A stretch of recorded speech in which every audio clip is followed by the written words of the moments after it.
Hello and welcome to the Global 9 remote screencast for our self-paced work for November 9th through the 13th.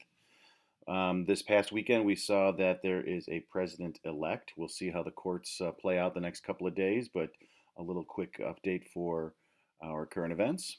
And this week in class, we do not have school on Wednesday. Veterans Day will be celebrated.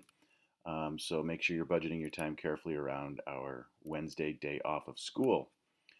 That said, there could also be a situation where we begin to go fully remote, so be careful and listen to your teachers along the way to see if there's anything there that you may need further instructions on. For now, I'm going to toggle over to our marking period Schoology course, and you'll see that things are starting to get organized here just a little bit because marking period 1 is soon coming to an end. You'll see that that's the green folder, but eventually this will bounce down to the active folder being marking period 2. But if you click once inside to marking period 1, you should be able to navigate all the way down and see week 10, which actually is this week here. I think I have a typo.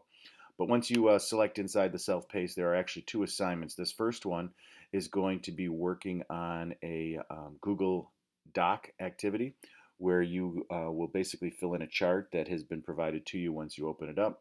And the second activity is a New Visions background knowledge piece on adapting and modifying the environment. This one actually has several videos, so I'll click into that to make sure that you know where to find them if there's a broken link. For now, let's click into the Agricultural Revolution Short Answer Questions, SAQ. This is a writing assignment, so it will probably be weighted a little bit differently. I, of course, am using the web version on my laptop, so this might look just a little bit different in yours on the iPad. But when you click on this to open it up, you'll pop this open to a new window, and it should just open right up into Google Docs for yourself. You won't have to share it with us. Your teacher will get a copy of it and be able to poke in and see your progress throughout the week. So if you have any questions or different things, you could always email your teacher, and they'll be able to see right inside the document. You can see at the top, we've asked you to type your name at the top. So if we wanted to print it out, we could, and it would look like a normal term paper or essay that we would be accustomed to handing in manually. Long story short, here is in the green box some context around what we're going to be talking about for this writing piece. There is also 3 things that you'll have to do. These boxes will expand as you type more longer responses rather.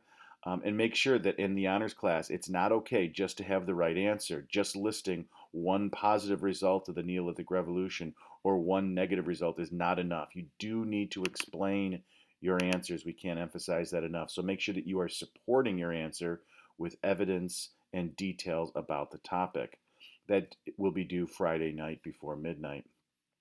The second activity that we have here for our self-paced work in November 9th through the 13th is modifying and adapting the environment. So let me toggle over to that. I already have it open. And you'll see there's a little background information and some instructions. We have posted the videos that are located. These videos are like a minute, minute and a half long. It goes over some good information that we want you to have regarding how man is adapting and then beginning to modify the environment. And this is really the basis on how civilizations will become more complex and societies will grow in their different social norms and social structures, political structures, economic structures, and so on. Here's a quick peek at the assignment. So some overview here of the key ideas that we're looking for and some objectives as we get into the River Valley civilizations. In class, we'll be studying probably 1 to 2 of them, and there are 4 ancient River Valley civilizations: the Indus Valley, Mesopotamia, Egypt, and the Yellow Valley in China. So as we look at some of these, you'll see just the basics going around why water is important and why early man was attracted to these water river valley places. You'll see the 4 ancient river valleys that we'll study, really in different parts of our curriculum, the way the course is organized this year with our remote setting. Likely we'll be spending time just here in Mesopotamia, and it'll be your job to review and go through some of the basics here that we'll talk a little bit about. We'll hit up China a little bit in more detail as we get into that part of the civilization. But again, advantages and disadvantages of the geographic features, whether or not you're living in the mountains or whether or not you're living on the plains or by the rivers. And as we talk about adapting and modifying, we'll see, just how people are changing, whether they are changing themselves or whether they're changing the world around them. Here's a couple of different examples on how man has changed things, and let's see if you can come up with an example on how we've adapted.